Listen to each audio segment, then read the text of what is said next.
Hurry up, I'm a busy engine, puffed Henry. Goods arrived night and day at the dock. Sometimes Henry and the other engines worked so hard that their axles ached. Sir Topham Hatt brought in a new engine to help with the heavy workload. He was long and had 10 drive wheels. He looked very strong.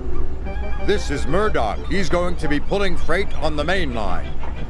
Ahoy, matey! Shouted Salty. Welcome, Murdoch, called Harvey. You're the biggest engine I've ever seen, cried Thomas. You're a chatty lot, Murdoch said quietly. Soon Murdoch was coupled to a long line of heavy freight cars. His boilers strained, his wheels started to turn, and the mighty engine chuffed away. Murdoch longed for some peace and quiet. But everywhere he went, it was noisy and crowded.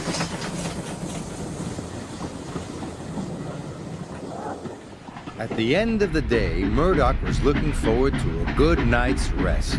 But Salty and Harvey were full of questions. What's the longest train you've ever pulled? Have you ever worked Marseille? Have you ever crashed? Please, I want some peace and quiet, and I don't want to share a shed with chatterboxes. No need to be rude, puffed Harvey. Hey, we're only being friendly, matey. The next morning, Murdoch collected another long, heavy train.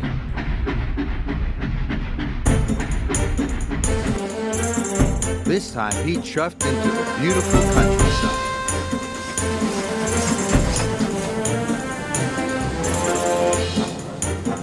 It was splendid. At last, he had some peace and quiet.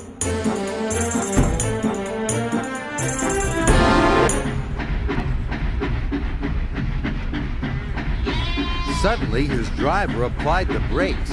There were sheep on the tracks. The sheep escaped from that field, said the driver, through that broken fence. The driver and the fireman tried to chase the sheep back. First this way, and then that way. They tried everything, but nothing worked. We'll never remove these sheep by ourselves, complained the fireman. I'll go and phone for help, sighed the driver. Murdoch was very unhappy. The noisy sheep were spoiling his peace and quiet. Sir Topham Hatt was enjoying afternoon tea when he got the call. Sheep? He exclaimed loudly. I'll send Toby with the farmer immediately.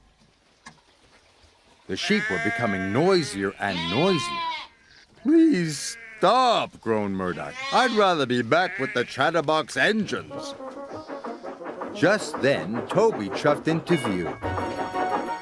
Toby, exclaimed Murdoch. We're certainly glad to see you.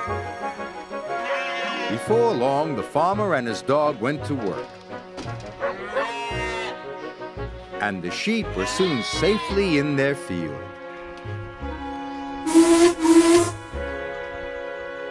And Murdoch was on his way again.